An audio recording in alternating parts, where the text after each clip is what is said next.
আসছেন হযরত মাওলানা গিয়াসউদ্দিন সাহেব দামাত বারাকাতুহুম, সহকারী অধ্যাপক আব্বাসিয়া কামিল মাদ্রাসা মুক্তাগাছা ও ইমাম খতিব আকন্দবাড়ি জামে মসজিদ বন্দগোয়ালিয়া। আমি হযরতকে তার সারগর্ভ আলোচনা করার জন্য সবিনয় অনুরোধ করতেছি।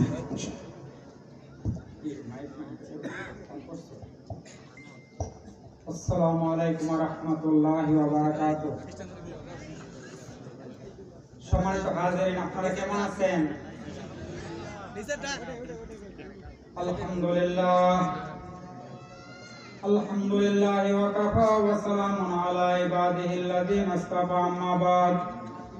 আউযু বিল্লাহি মিনাশ শাইতানির রাজীম।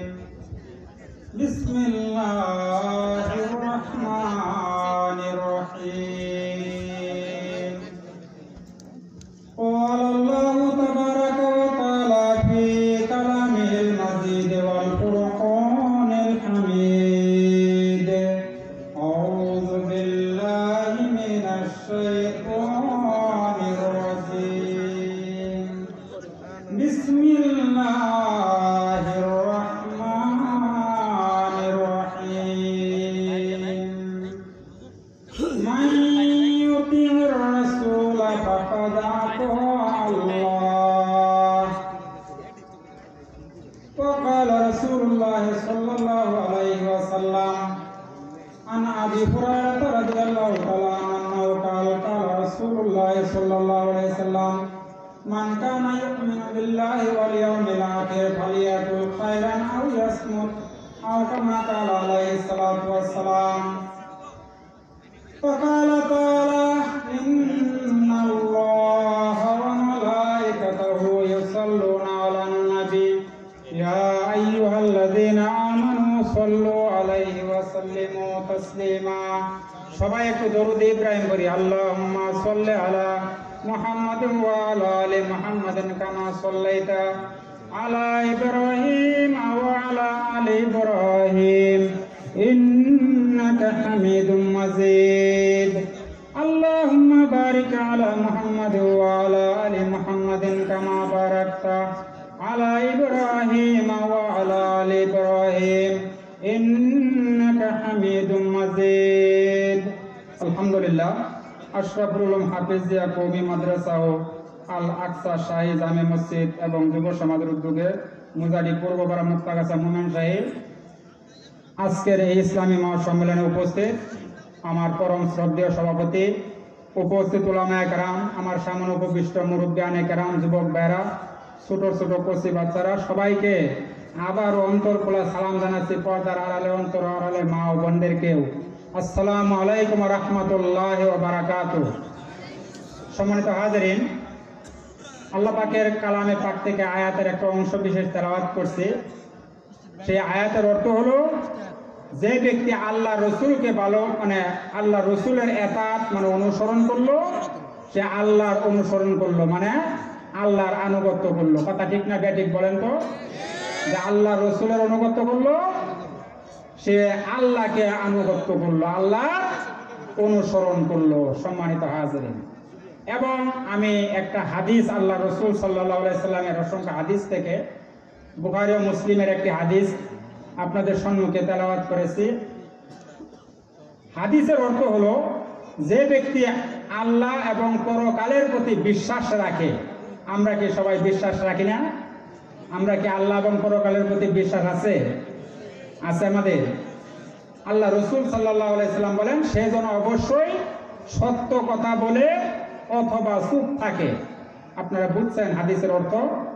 সে যেন অবশ্যই সত্য কথা বলে অথবা চুপ থাকে। সম্মানিত হাজিরিন, আল্লাহ রাব্বুল আলামিন এই আয়াতে কারিমার মধ্যে আল্লাহর হাবিব জনাবে মুহাম্মদ রাসূলুল্লাহ সাল্লাল্লাহু আলাইহি সাল্লামের আনুগত্যের কথা বলছেন, এবং হাদিসের মধ্যে আমাদেরকে উত্তম কথা বলার নির্দেশ দিয়েছেন অথবা চুপ থাকতে বলেছেন। আমরা সবাই বলি আলহামদুলিল্লাহ। আমরা হয় সত্য কথা বলবো অথবা কি করব? চুপ থাকবো। সম্মানিত হাজিরিন, আজকে এই যে মাহফিল, আপনাদের অত্যন্ত পরিশ্রমের কষ্টের আজকের এই মাহফিল অনুষ্ঠিত হতে যাচ্ছে, আপনারা এতে খুশি না বেজার বলেন তো? খুশি? তাহলে আমরা সবাই একটু আল্লাহর দরবারে শুকরিয়া আদায় করি, সবাই একটু বলি আলহামদুলিল্লাহ। আরো একটু জোরে আওয়াজ দিয়ে বলি আলহামদুলিল্লাহ। সম্মানিত হাজিরিন, আলহামদুলিল্লাহ বলে আল্লাহ খুশি হন না বেজার হন? খুশি। আল্লাহ খুশি হন, জোরে কোন সুবহানাল্লাহ।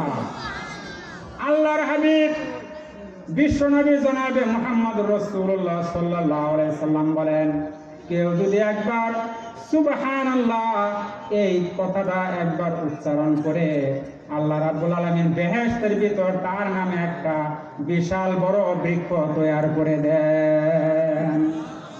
সম্মানিত হাজিরিন, কত দামি কথা, ঠিক না? আজকে আমাদের সম্মুখে যারা বসেছেন, আমি লক্ষ্য করতেছি আমাদের বেশিরভাগ উপস্থিতি আজকে আমাদের যুবক ভাইরা। এটা দেখে অত্যন্ত ভালো লাগতেছে, আলহামদুলিল্লাহ। কারণ ভালো লাগার কারণ কি? যুবকরাই হইল ইসলামের ধারক ও বাহক, ঠিক না? যুবকরাই কি? এই জন্য young life is the golden life.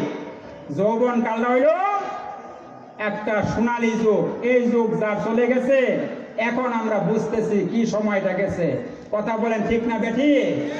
সুতরাং আমার যুবক ভাইরা যারা তোমরা আজকে আছো, আল্লাহর রাসূল সাল্লাল্লাহু আলাইহি সাল্লামের অসংখ্য হাদিসের মধ্যে আরেকটা হাদিসের মধ্যে আসছে, হযরত আবু হুরায়রা রাদিয়াল্লাহু তাআলা এই হাদিসেরও বর্ণনাকারী।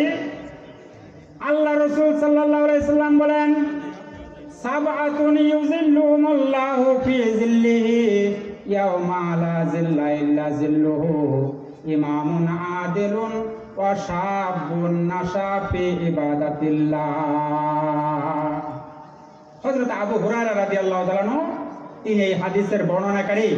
আবু হুরায়রা রাদিয়াল্লাহু তাআলা বলেন, কিয়ামতের কঠিন ময়দানে যেদিন আল্লাহর আরশের ছায়া ব্যতীত আর কোনো ছায়া থাকবে না, ওই দিন আল্লাহর আরশের নিচে যে প্রথম যে শ্রেণীটা আল্লাহর আরশের নিচে ছায়া পাবে, তিনি হইলেন ইমাম আদেল, অর্থাৎ সুলতানুল আদেল, ন্যায়পরায়ণ বাদশাহ। সুলতানুল আদেলুন, ন্যায়পরায়ণ বাদশাহ, ইনি আল্লাহর আরশের নিচে ছায়া পাবে। বাদশাহ যদি দেশের ন্যায়পরায়ণ হয়, সম্মানিত হাজিরিন, দেশের বাদশাহ যদি ন্যায়পরায়ণ হয়, কারণ নাসু আলা দীনে মুলুকিহিম, মানুষ অনুসরণ করে কার? বাদশার। কার অনুসরণ করে? বাদশাহ যা বলে আমাদের তাই করতে হয় না? আমাদের মাননীয় প্রধানমন্ত্রী প্রেসিডেন্ট আমাদের উপরে যে রুল জারি করেন, আমাদেরকে তা মানতে হয় না? মানতে হয় না? আপনারা বলেন, মানতে হয় না? এই জন্য নাসু আলা দীনে মুলুকিহিম, মানুষ তার রাজাকে অনুসরণ করে চলে।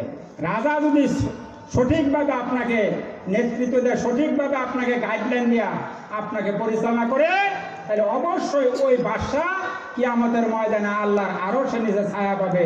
আমরা সবাই বলি সুবহানাল্লাহ। 2 নাম্বার, এই কথাটার সপক্ষে আরেকটা হাদিস আল্লাহ রাসূল সাল্লাল্লাহু আলাইহি সাল্লাম বলেন, আলা ইন্না ফিল জাসাদিল মুবগা ইজা সালাহাত সালাহাল জাসাদু কুল্লুহু ওয়া ইজা ফাসাদাত ফাসাদাল জাসাদু কুল্লুহু আলা ওয়াহিয়াল কালব। শরীরের মধ্যে এমন একটা টুকরা আছে, যে টুকরাটা যদি ভালো হয়ে যায়, সমস্ত শরীরটা ভালো হয়ে যায়। আর ওই টুকরাটা যদি খারাপ হয়ে যায়, তাহলে সমস্ত শরীরটা খারাপ হয়ে যায়। সেটা হলো আলা ওয়াহিয়াল কাল, ওইটা হলো আমাদের কাল বা অন্তর। অন্তরটা যদি খারাপ থাকে, আপনার মন যদি ভালো না থাকে, আপনার মন যদি ভালো না থাকে, দেখবেন আপনার সব কিছুই আপনার মুখের চেহারার মধ্যে বাইসে উঠছে। Face is the index of mind. যুবক ভাইরা বুঝতেছো, ঠিক না? Face is the index of mind. আপনার মনের ভিতরে কি আছে তা বাসে কোথায়? বাসে কোথায়? চেহারার মধ্যে। কোথায় বাসে? মনের প্রতিক্রিয়া বাসে চেহারার মধ্যে। সম্মানিত হাজিরিন, 2 নাম্বার বলছিলাম, আল্লাহর আরশের নিচে যে সকল লোক ছায়া পাবে সেই দিন 7 শ্রেণীর। 2 নাম্বার হলো ওই যুবক, যে যুবক তার যৌবন কালটাকে আল্লাহর ইবাদতের মাধ্যমে কাটাইছে। জুড়ে বলি সুবহানাল্লাহ। সুবহানাল্লাহ বলতে কষ্ট লাগে, সম্মানিত হাজিরিন, কষ্ট লাগে। এই সুবহানাল্লাহর দাম জানেন? বাদশা সুলাইমানের কথা শুনছেন না? আল্লাহর পয়গম্বর সুলাইমান বাদশা একবার সফরে যাবেন, প্রজাদেরকে বললেন আমার সিংহাসনটা ভালো করে সাজিয়ে দাও। সিংহাসন ভালো করে সাজানো হলো। বাদশাহ সুলাইমান সিংহাসনে আরোহণ করে বাতাসের উপর দেয়া। বাদশাহ সুলাইমানের ক্ষমতা দিয়েছিলেন, মুজুজা দিয়েছিলেন আল্লাহ। তিনি সমস্ত কিছুর ভাষা বুঝতেন, প্রাণীর ভাষা বুঝতেন, পাখির ভাষা বুঝতেন, মাছের ভাষা বুঝতেন। জুড়ে কোন সুবহানাল্লাহ। এত দামি পয়গাম্বর, তিনি বলতেছেন আমার সিংহাসনটা সাজাও, আমি সফরে যাব। সিংহাসন সাজানো হলো। বাদশাহ সুলাইমান সফরে রওনা দিয়েছেন। একটা বিলের বন্ধের মধ্য দিয়া, বন্ধ আপনারা চিনেন মানে বিল, বিলের মধ্য দিয়ে রওনা দিয়েছেন। বিমান চলতেছে মানে সিংহাসন চলতেছে। এমন সময় ক্ষেতের বাতর, যাকে আমরা বলি ক্ষেতের বাতর, চিনেন না বাবাজিরা? ক্ষেতের বাতরের মধ্যে একটা লোক দেখতেছে বাদশাহ সুলাইমানের সিংহাসন যায়। লোকটা জুড়ে বলছে সুবহানাল্লাহ। এই কথা বলার সঙ্গে সঙ্গে বাদশাহ সুলাইমান সিংহাসন ল্যান্ড করলেন বাতরের মধ্যে। সিংহাসনকে বাতরের মধ্যে ল্যান্ড করার কথা আপনারা বলেন তো। আমাদের বিমান ল্যান্ড করে কোথায়? এয়ারপোর্টে, ঠিক না? বিমান ল্যান্ড করে কোথায়? এয়ারপোর্টে। আর বাদশাহ সুলাইমানের সিংহাসন ল্যান্ড করছে বাতরের মধ্যে। সিংহাসন ল্যান্ড করার পরে সুলাইমান আলাইহিস সালাম বলছেন, এই যে এই লোক কি বলছো একটু আগে? আমার সিংহাসন মাটির মধ্যে নেমে পড়লো। লোকটা বয়ে কাঁপতেছে, থর থর হয়ে যাচ্ছে। হুজুর আমি কিছু বলি নাই। কেন? অবশ্যই তুমি কিছু বলছো, ওই কথাটা আবার তুমি বলো। এবার লোকটা ভয়ে বলতেছে, হুজুর আমি একটা শব্দ আপনার সিংহাসন দেখে বলেছিলাম, সেই শব্দটা হলো সুবহানাল্লাহ। হযরত সুলাইমান নবী বললেন, এই লোক তুমি জেনে রাখো, তুমি যে সুবহানাল্লাহ বলছো এর দাম আল্লাহ রাব্বুল আলামিনের কাছে আমি সুলাইমানের সিংহাসনের চাইতে আরো অনেক বেশি। জুড়ে কোন সুবহানাল্লাহ। সম্মানিত হাজিরিন, আমাদের অবস্থা আজকে এমন, আজকে আমরা মনে করেন, আমি একটা অলির ঘটনা দিয়ে শেষ করে দেবো, আমার সময় যেতে একেবারে শর্ট, আমি একেবারে শর্ট করে দেবো, আর 5-7 মিনিটের মধ্যে ইনশাআল্লাহ।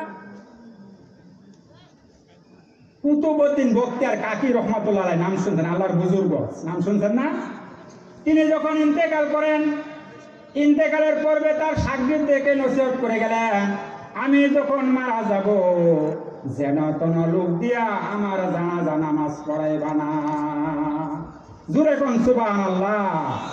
একটু জিকির করি বাবাজিরা, লা ইলাহা, যাতে জিমানি না আসে, একটু সবাই জোরে জোরে জিকির করি, লা ইলাহা ইল্লাল্লাহ, লা ইলাহা।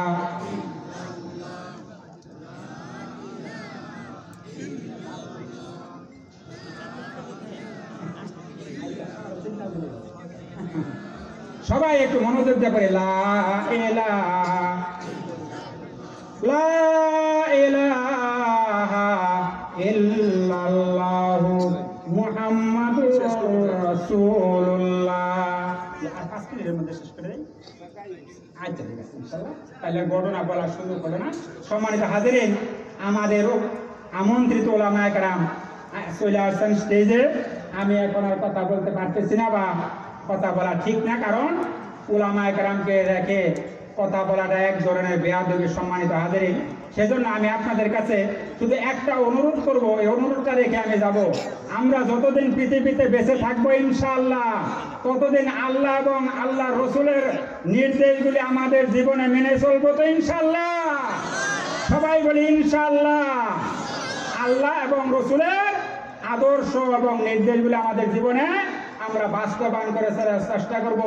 We should follow the Quran and Sunnah in our practical life, কারণ because the Quran and Sunnah the way of Jannah.